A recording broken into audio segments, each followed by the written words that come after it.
예수 그리스도로 하나님 말씀 증거하겠습니다. 하나님 말씀 베드로전서 3장 8절에서부터 12절까지 보시겠습니다. 베드로전서 3장 8절에서부터 12절 같이 읽겠습니다. 마지막으로 말하노니 너희가 다 마음을 같이하여 채울하며 형제를 사랑하며 불쌍히 여기며 겸손하며 악을 악으로 욕을 욕으로 갚지 말고 도리어 복을 빌라.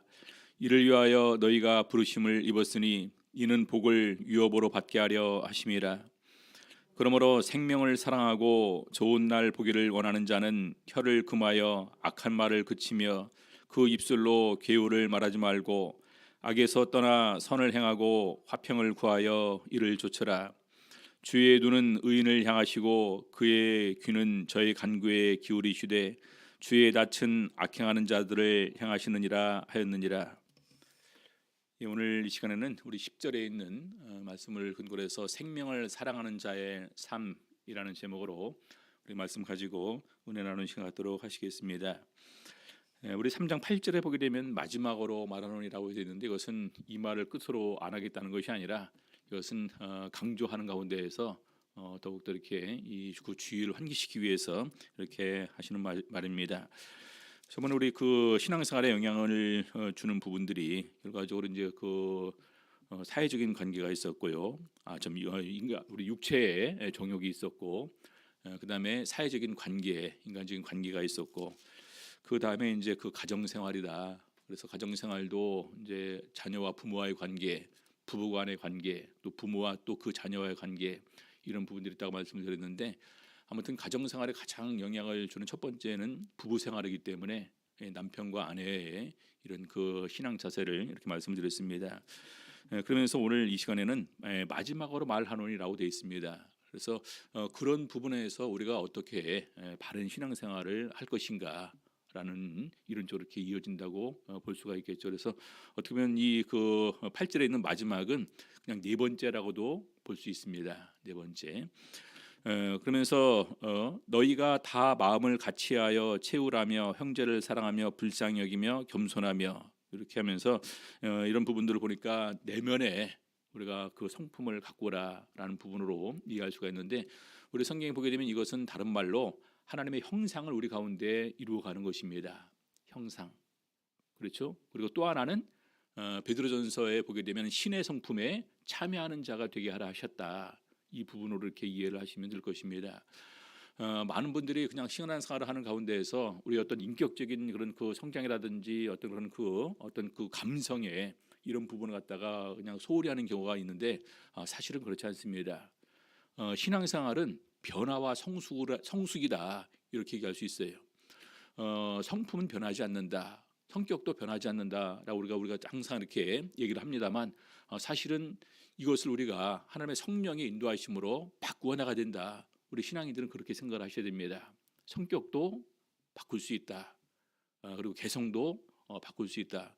그래서 점차 우리가 그런 부분에서 온전히 하나님의 형상을 이루어가는 이런 목표를 우리가 세워야 됩니다.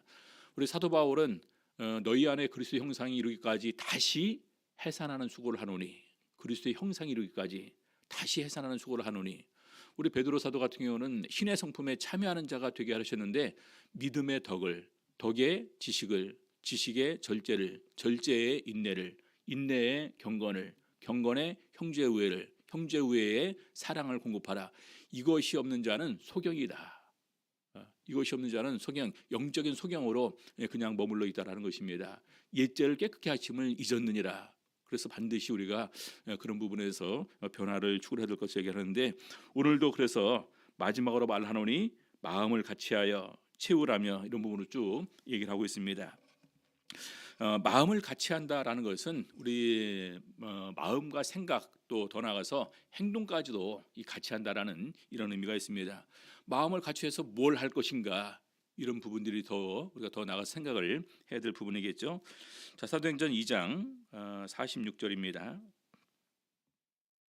사도행전 2장 46절 날마다 마음을 같이하여 성전에 모이기를 힘쓰고 집에서 떡을 떼며 기쁨과 순전한 마음으로 음식을 먹고. 우리 사도행전에 보게 되면 초기 예수 믿는 사람들의 그 표현은 날마다 마음을 같이하여 성전에 모이기를 힘썼다. 물론 이제 집에서도 서로 이렇게 떡을 떼는 교제가 있었고 음식을 먹는 이런 사귐이 있었습니다. 그래서 마음과 행동을 같이 하게 되는데 그들은 먼저 마음을 같이 해서 성전에 모이기를 힘썼다라는 것입니다. 우리 히브리서 10장 25절에 보게 되면은 말세 하나의 징조로 모이기를 패하는 이런 부분들의 현상이 나타나게 될 텐데, 모이기를 패하는 어떤 사람들의 습관과 같이 하지 말고 오직 권하여 그 날이 가까움을 볼수록 더욱 그리하자, 더욱 모이게 힘쓰라라는 것입니다. 우리 성도님들 영적인 이런 그 힘도 우리 모임을 통해서 나타나게 됩니다. 교회가 같이 한 마음이 되어서 모여서 주님께 공동의 목표를 위해서 기도하고 또 간절히 어떤 문제가 있을 때 부르짖을 때 우리 하나님께서는 그런 기도를 이렇게 들어주십니다. 그래서 오히려 그날이 가까울수록, 다시 말해서 말세가 가까울수록 더욱더 모이기 힘쓸 것을 이렇게 권면하고 있습니다. 두 번째는 체울인데요, 몸으로 긍휼력이라라는 부분인데, 형제를 용납하고 또 불쌍히 여기라라는 부분입니다. 그래서 이것은 함께 즐거워하고 함께 우는 것인데, 우리 예전에 우리 김수환 추기경이 이제 생전에 이런 말을 했습니다. 신앙생활을 하고 하나님과의 교제를 쭉 해오는 가운데에서 이 머리에서 가슴까지 내려가는데 평생 걸렸다.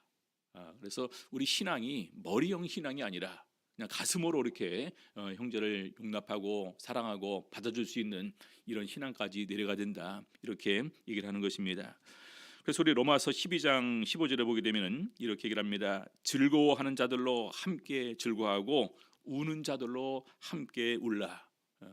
여러분, 어떤 때 같은 경우는요, 정말로 슬퍼하는 사람 위로하러 갔을 때는 사실은 별로 말이 필요 없습니다.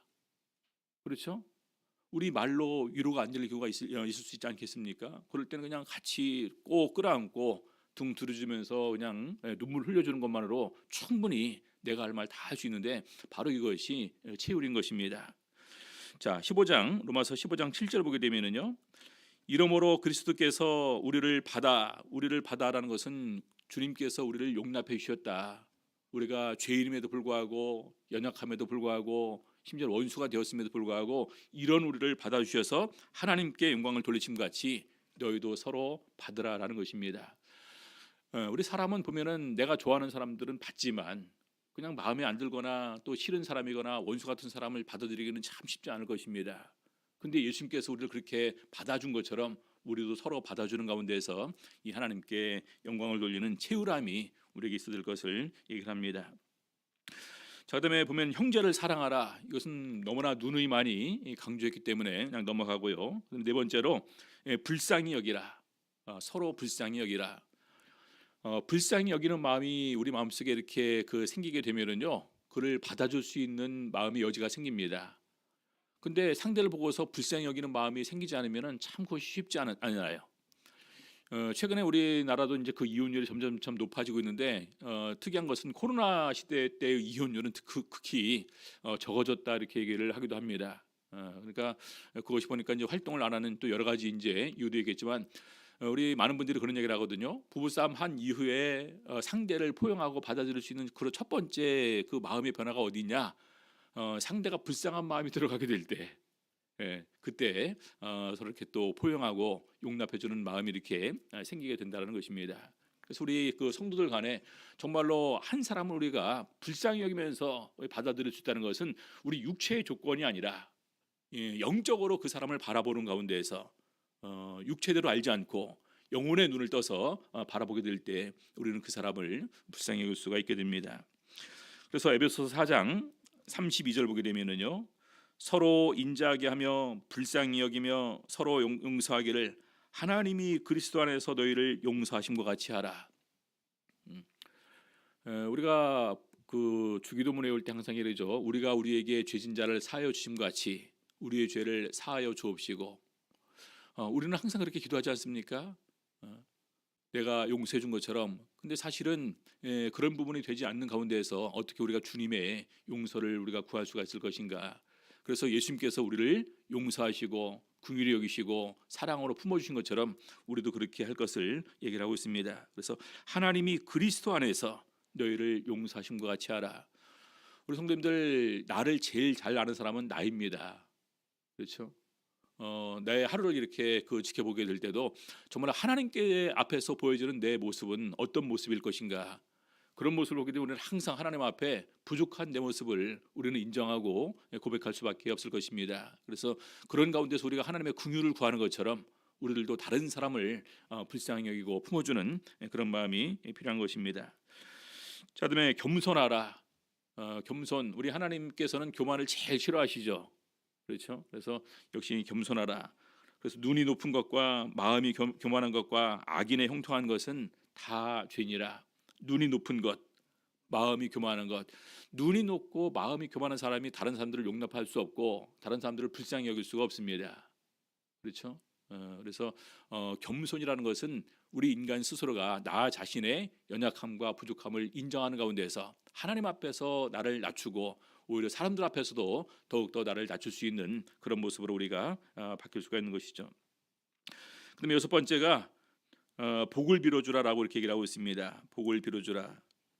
다시 우리 본문을 보게 되면은요, 베드로전서 3장 9절 보겠습니다. 악을 악으로 욕을 욕으로 갚지 말고 도리어 복을 빌라. 참 이 부분이 어려운 부분이죠. 악을 악으로 갚지 말고 욕을 욕으로 갚지 말고 도리어 복을 빌라. 이를 위하여 너희가 부르심을 입었으니 이는 복을 유업으로 받게 하려 하심이라. 그래서 이 악을 악으로 갚지 말고 복을 빌어주라. 우리 예수님께서도 원수를 사랑하고 원수를 위해서 기도하라, 원수를 축복하라 이렇게 말씀하셨는데 우리 사도 바울도 계속해서 이 말을 받아서 로마서 12장 14절에서 그렇게 증거를 합니다. 너희를 핍박하는 자를 축복하라. 축복하고 저주하지 말라. 정말로 이 부분이 어려울 것입니다. 나를 정말로 미워하거나 공격하거나 실질적으로 이제 인간관계이기 때문에 충분히 그런 상황이 발생할 수가 있을 것입니다. 근데 그럴 때 어떻게 할 것이냐? 그럴 때 우리가 먼저 우리 마음을 가라앉히는 게 제일 중요합니다. 내가 같이 감정적으로 흥분하게 되면은요, 이것은 절대로 이렇게 할 수가 없어요. 그래서 마음을 가라앉히는 가운데서 그 순간에 예수님을 생각을 하셔야 됩니다. 이것은 나에게 주는 시험이다. 또 이런 가운데에서 정말로 하나님 앞에서 보여지는 내 언행, 내 마음의 생각을 우리가 이렇게 열어보게 될 때 그때 그 생각도 말도 행동도 조심할 수가 있게 됩니다. 자, 근데 오히려 더욱 나와서 복을 빌어주라라고 얘기를 하고 있습니다. 그 사람을 위해서 복을 빌어주라. 우리 성경에 보게 되면 다윗 왕이 그렇게 했다고 얘기를 하죠. 원수를 위해서 정말로 슬퍼하고 또 눈물로 기도했는데 오히려 그것이 나중에 나에게 돌아왔다라고 우리 다윗 왕은 그렇게 고백을 합니다. 자, 그러면서 마지막 부분 보니까 이를 위하여 너희가 부르심을 입었으니, 이를 위하여, 뭐를 위해서 부르심을 받았다는 말입니까? 복을 빌어주기 위해서 우리가 부르심을 받았다라는 것입니다. 우리 하나님께서 아브라함을 부를 때 복의 근원이 될지라, 그렇죠? 아브라함을 부를 때 너는 복의 근원이 될지라 이렇게 말씀하셨습니다. 마찬가지로 예수님께서 제자들을 부르시고 제자들을 파송하실 때 뭐라고 말씀하셨냐면요, 어느 집에든지 들어가게 되면 먼저 그 집을 위해서 평안을 빌어주라. 복의 근원으로서, 복의 통로로서 복을 빌어주는 역할을 우리가 해야 된다라는 것입니다. 그래서 그 복이 그 집에 합당하게 되면은 평안의 복이 그 집에 임하고, 만약에 그 집이 그것을 거부하게 되면은 그 복이 우리에게 돌아온다. 예수님께서 그렇게 말씀하셨습니다. 그래서 중요한 것은 우리가 복의 근원이면서 복의 통로고 복을 빌어주는 사람이 될 수 있어야 된다는 것입니다. 특별히 우리 구약성경에 보게 되면 가장은요, 특별한 은총이 허락되어 있습니다. 어떤 은총이냐? 복을 빌어주는 은총이 허락되어 있어요. 이삭을 위해서 복을 빌어주고, 이삭이 야곱과 에서를 위해서 복을 빌어주고, 야곱이 또 그 자녀들을 위해서 복을 빌어주고, 실제로 그 자녀들은 그 빌어준 복이 분명히 자기에게 임할 것을 확신하고 있었습니다. 그래서 야곱이 에서의 축복을 가로채게 되었을 때 에서가 얼마나 그냥 간절히 그 아버지한테 외쳤는지 모릅니다. 아버지, 나한테도 복을 빌어달라. 그렇죠? 그래서 저도 이제 그런 말씀을 읽으면서 우리 이제 그 아버지들한테 항상 이렇게 지나가는 말로 권면을 했던 기억이 있습니다. 복을 빌어주는 이런 특권이 우리 아버지들에게 있습니다. 그러니까 자녀들 이렇게 이제 안아주고 안수하면서 또 오성으로 기도를 해주시면 참 좋고, 또 전체적으로 모였을 때 이렇게 안수하면서 기도를 해주셔도 좋습니다. 그래서 나중에 이제 우리 그 손자 손녀들 왔을 때도 이렇게 한 번씩 안아주고 안수하면서 마음으로 기도해주고 그러면 얼마나 좋을까요? 그렇죠? 그래서 저도 같은 경우도 이제 그 아이들 어릴 때 이제 아프거나 그러면 그냥 이렇게 이제 안아주면서 이제 안수해 주면은 그런 경험이 있었기 때문에 아빠한테 가면 안수하면 이렇게 낫는다라는 생각을 자녀들에게 자연스럽게 가지고 있는 것은, 저도 이제 성경 말씀에 그런 부분을 근거로 해서 하나님께서 허락하신 특권이고 은총이다, 이것을 사용해야 되겠다라는 마음으로 그렇게 사실은 한 것입니다. 사실은 그것이 제가 목회자가 돼서 그렇게 했다기보다도 어떻게 보면 그냥 아버지로서 그렇게 한 것이다. 왜냐하면 저희가 예전에 이제 그 집에 돌아가게 되면 항상 아버지가 저를 위해서 이렇게 그 기도를 해준 것이 이렇게 기억이 납니다. 그것은 정말로 마음속의 사랑의 그 표현입니다. 제가 지금 이렇게 나이 들어서 이제 그 가지만은요, 아직까지도 저희 아버지가 저를 가면 꼭 끌어안아 주십니다. 예? 그리고 어떤 때는 이제 볼에다 이렇게 이제 막 뽀뽀도 해주려고 그러셔요. 그래서 이제 어쩔 때는 이제 장난으로 이제 하면서 이제 밀기도 하지만, 이제 그걸 알기 때문에 같이 이렇게 이제 안아드리고, 또 올 때도 이제 한 번 이렇게 이제 안아주고 이렇게 돌아옵니다. 그래서 정말로 하나님께서 허락하신 이런 복을 빌어주는 것은 너무나 귀한 은총으로, 이것을 사용하는 것은 우리 믿음의 분량이다, 이렇게 생각할 수 있겠죠. 자, 두 번째로 영생을 소망하는 자의 그러면 이 소극적인 삶에 관해서 다루고 있는데요. 우리 베드로전서 3장 10절 보겠습니다. 그러므로 생명을 사랑하고 좋은 날 보기를 원하는 자는 혀를 금하여 악한 말을 그치며 그 입술로 괴우를 말하지 말고 악에서 떠나 선을 행하고 화평을 구하여 이를 쫓으라.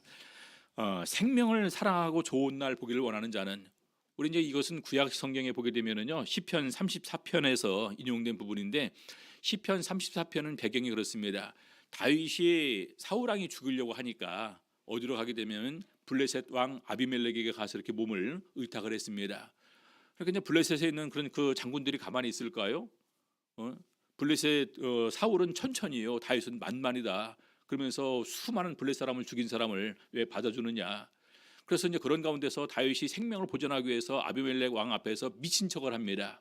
그래서 미친 척하고 나중에 나오면서 이제 그 이후에 이 시편 34편을 지었다라고 이렇게 얘기를 하고 있습니다. 그래서 그런 그 배경하에서 생명을 사랑하고 좋은 날 보기를 원하는 자는, 다시 말해서 그것은 일찍 죽지 않고 장수하면서 하나님께서 주시는 은혜의 복을 받기를 원하는 사람들은 어떻게 해야 되느냐, 몇 가지를 얘기를 하고 있습니다. 첫 번째, 혀를 금하여 악한 말을 그치며, 혀를 금하여 악한 말을 그치며. 만일에 다윗이 거기서 이렇게 그런 절대적으로 이렇게 위급한 상황에서 인간의 감정적으로 이런 부분들을 처리했다면 어떻게 됐을까요? 아마 거기서 꼼짝없이 이렇게 죽을 수밖에 없는 그런 상황에 처했을지도 모릅니다. 근데 거기서 온전히 침묵하는 가운데에서, 입으로 죄를 짓지 않는 가운데에서 하나님 앞에 바로 서는 모습을 보여주셨다라는 것입니다. 여러분, 우리가 많은 상황에서 제일 먼저 표현되는 것이 우리 말입니다. 그렇죠? 그래서 그 혀를 금하여 악한 말을 그치라, 이 부분이 사실은 저희들에게 굉장히 중요한 것이다. 말로 천냥빚을 갚는다고 하지만 오히려 말로 자기를 해하는 경우가 얼마나 많이 있는지 모릅니다. 어떤 경우 우리가 다 품었습니다.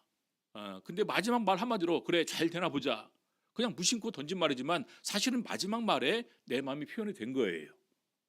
그렇죠? 그래서 우리가 정말로 그 말로써 마지막까지 나를 절제할 수 있다는 것은 너무나 중요한 것임을 우리가 알 수가 있습니다. 마태복음 12장 36절 37절 보시겠습니다.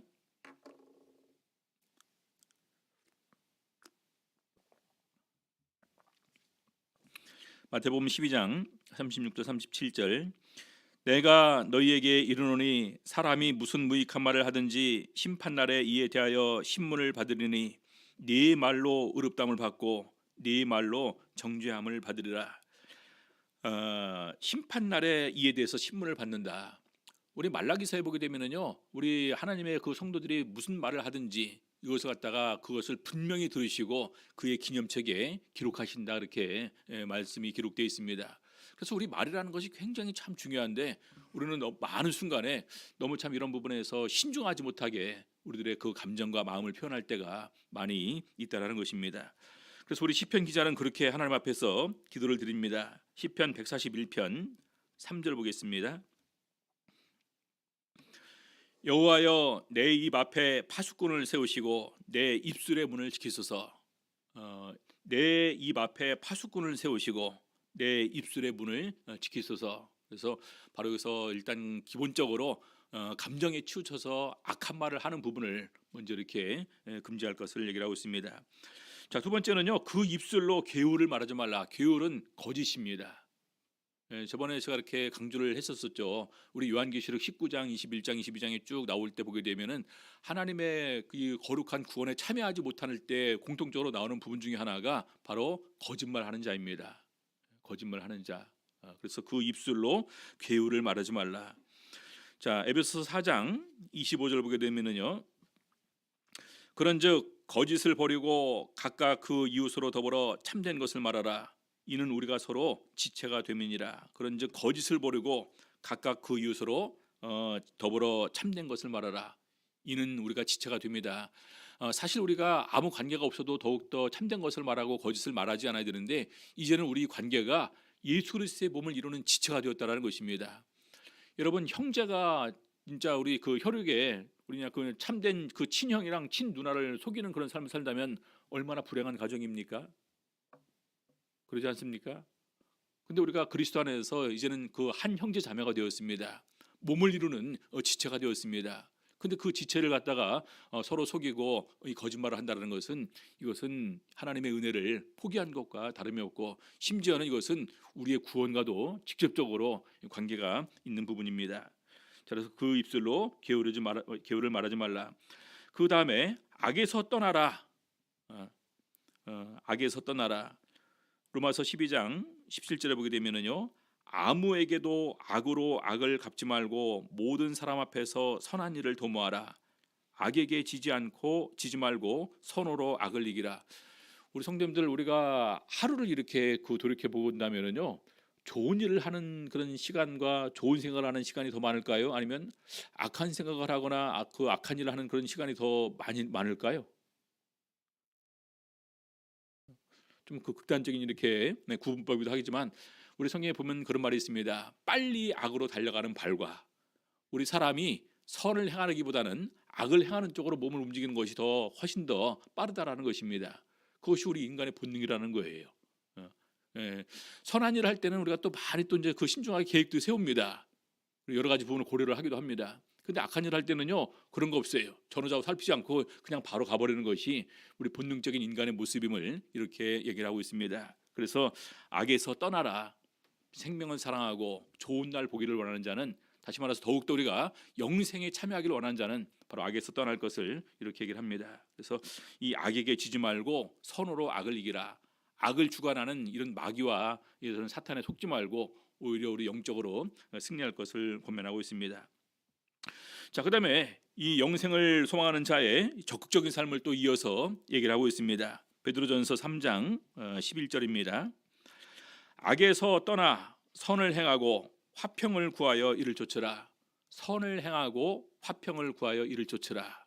선을 행하고 우리가 선을 행하고 화평을 행한다는 것은 우리 성경에 보면 우리 예수 그리스도를 믿는 사람의 가장 중요한 표현 중에 그 하나라고 얘기할 수 있습니다. 물론 사랑한다 계명 중에 하나이기 때문에 당연히 그 부분을 생각을 하겠죠. 근데 성경의 많은 부분을 보게 되면은 선을 행하고 화평을 추구하는 것을 더욱더 우리 신앙의 삶에서 강조하는 것을 보게 됩니다. 디모데전서 2장 보시겠습니다.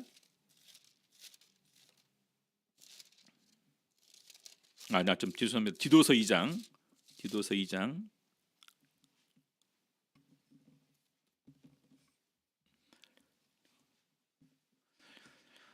11절부터 보실까요? 디도서 2장 11절. 모든 사람에게 구원을 주시는 하나님의 은혜가 나타나 우리를 양육하시되 경건치 않은 것과 이 세상 정욕을 다 버리고 근신함과 의로움과 경건함으로 이 세상에 살고 복스러운 소망과 우리의 크신 하나님 구주 예수 그리스도의 영광이 나타나심을 기다리게 하셨으니, 그 다음에 14절입니다. 2장 14절. 그가 우리를 대신하여 자신을 주심은 모든 불법에서 우리를 구속하시고 우리를 깨끗하게 하사 선한 일에 열심하는 친백성이 되게 하려 하심이니라.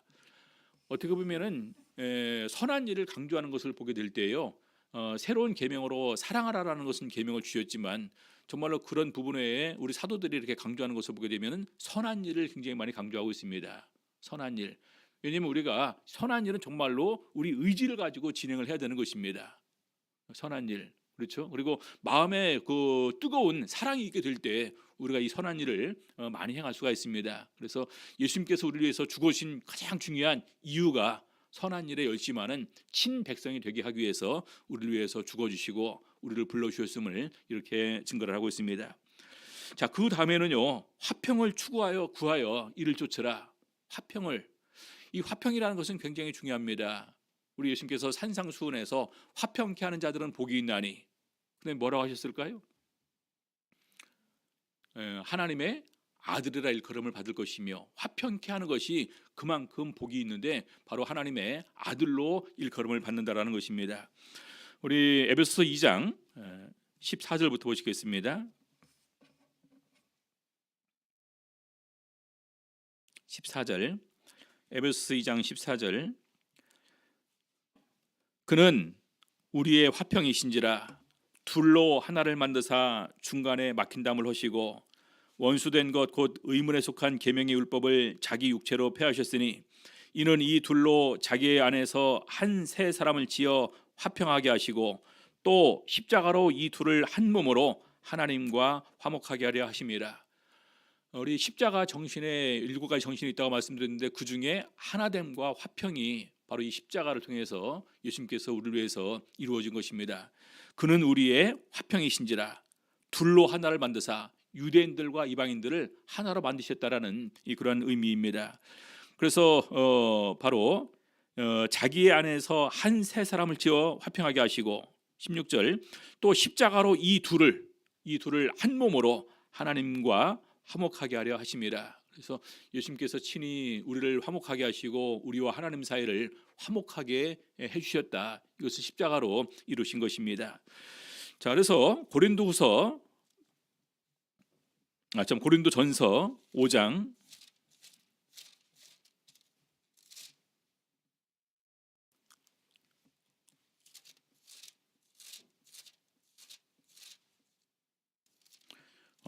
고린도후서. 저도 이제 그냥 왔다 갔다 할 때가 있습니다. 죄송합니다. 고린도후서 5장 18절 보겠습니다. 18절. 고린도후서 5장 18절. 모든 것이 하나님께로 났나니 저가 그리스도로 말미암아 우리를 자기와 화목하게 하시고 또 우리에게 화목하게 하는 직책을 주셨으니, 우리 신앙인의 직책에 하나 더해 준 것이 있는데 우리에게 화목하게 하는 직책을 주셨다라는 것입니다. 화목하게 하는 직책. 그래서 우리 성도님들은 우리 사람들이 모여 있는 자리에 가서 우리는 어떤 역할을 해야 되느냐? 화목하게 하는 직책, 화목하게 하는 이런 일을 우리가 해야 됩니다. 근데 내가 그런 일을 해야 되는데 나 먼저 다른 사람과 화목하지 못하면서 그런 일을 수행할 수 있겠습니까? 그래서 화목하게 하는 직책을 주셨으니 19절 보겠습니다. 이는 하나님께서 그리스도 안에 계시사 세상을 자기와 화목하게 하시며 저희의 죄를 저희에게 돌리지 아니하시고 화목하게 하는 말씀을 우리에게 부탁하셨느니라. 그래서 우리 이제는 이제 그런 노래가 있었죠. 주여 나를 평화의 도구로 써 주소서. 우리 이제 예전에 천주교에서는 그 내용을 갖다가 이제 많이 이렇게 우리 이제 프란체스코 신부가 이제 있던 그 말들을 인용하면서 많이 이렇게 암송했던 것으로 알고 있습니다. 그래서 우리를 평화의 도구로 써 주소서. 내가 가서 화평의 사자로서 화목케 하는 직분을 수행하는 것은 우리 하나님 앞에서 굉장히 복된 것입니다. 그래서 화평케 하는 자들은 복이 있나니 저희가 하나님의 아들이라 일컬음을 받을 것이며, 특별히 그 부분을 생각을 하셔야 되겠습니다. 로마서 12장 18절 보게 되면은요, 할 수 있거든 너희로서는 모든 사람으로 더불어 평화하라, 이렇게 기록이 되어 있습니다. 그래서 이 말을 증거했더니 어떤 청년이 그러더라고요. 목사님, 거기 보니까 할 수 있거든이라고 되어 있거든요. 그러니까 할 수 없으면 할 수 없잖아요. 그런 것입니까? 그런 것이 아니라 정말 최선을 다해서 우리가 모든 사람으로 더불어 화평을 쫓으라. 그래서 화평이 없이는 우리가 하나님께 나갈 수가 없습니다. 왜냐하면 예수님께서 우리를 화평하게 하시고 하나님과 화목하게 해주셨는데 우리가 화목하지 않고 화평하지 않고 하나님께 나갈 수 있다? 이것은 불가능한 거예요. 그래서 모든 사람으로 더불어 화평함과 거룩함을 쫓아라. 이것이 없이는 아무도 주를 볼 수 없다. 히브리서 기자는 그렇게 증거를 하고 있습니다. 자, 마지막 베드로전서 3장 12절 보시겠습니다. 베드로전서 3장 12절. 주의 눈은 의인을 향하시고 그의 귀는 저희 간구에 기울이시되 주의 낯은 악행하는 자들을 향하시느니라 하였느니라. 주의 눈은 의인을 향하신다. 이것은 주님께서 그 눈으로 우리를 감찰하신다라는 것입니다. 감찰.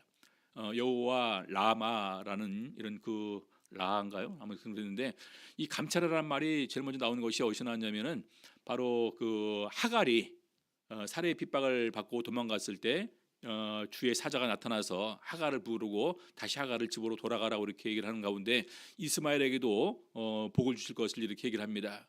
그래서 이제 하갈이 그때 여호와를 향해서 감찰하시는 하나님으로 이렇게 고백을 합니다. 그래서 이것은 감찰이라는 것은 어떻게 보면 이렇게 이제 그 뭐 잘못을 지적하는 부분이 아니라 보살피기 위해서 돌봐주기 위해서 우리를 돌아보신다라는 그런 의미가 있습니다. 그래서 주의 눈은 의인을 향하시고 그의 귀는 저희 간구에 기울이신다. 의인의 간구는 하나님께서 들어주지만 악인의 기도는 들어주지 않습니다. 그래서 하나님께서 바로 우리의 기도를 귀를 기울이고 들어주신다. 솔로몬 왕이 기도를 할 때 그렇게 기도를 드렸습니다. 성전을 세우고 하나님께서 우리가 이곳에서 하나님께 드리는 기도를 들어주시옵소서 하게 될 때 우리 역대하 7장에서 하나님께서도 내가 귀를 기울이고 들어주시겠다 이렇게 응답을 해주셨습니다. 자, 그러면서 주의 낯은 악행하는 자들을 향하시느니라. 우리가 특별히 그냥 그 어떤 상황에서 갑자기 눈을 딱 돌려서 딱 보면서 볼 때가 있습니다. 이제 우리 사람들은 보통 이제 그 싫거나 그 이제 미워하거나 화난 표정이나 이런 거 갖다가 이제 그 얼굴 표정에 넣어서 이렇게 상대를 보지 않습니까? 그래서 마찬가지로 주의 낯은 악행하는 자들을 향하신다. 하나님께서 책망하시기 위해서. 그래서 주의 낯은 악행하는 자들을 향하시느니라 했느니라. 그래서 이거 시편에 있는 이 말씀을 인용해서 베드로 사도가 이렇게 말을 하고 있습니다. 생명을 사랑하고 좋은 날 보기를 원하는 자는 어느 누가 이것을 원치 않는 사람이 있을까요? 그 정말로 원하는 사람이 이렇게 살고 있느냐가 문제겠죠. 그렇죠? 그래서 우리가 정말로 영생을 얻기를 원한다면 영생 얻기에 합당한 자로서의 삶을 사는 것이 너무나 당연한데 바로 오늘 베드로 사도는 그 부분에서 우리에게 이렇게 권면하고 있는 것입니다. 첫 번째는 내면의 성품을 우리가 바꿔야 된다. 다른 말로는 하나님의 형상을 이루어가는 것이고 신의 성품에 참여하는 자가 되는 것이다.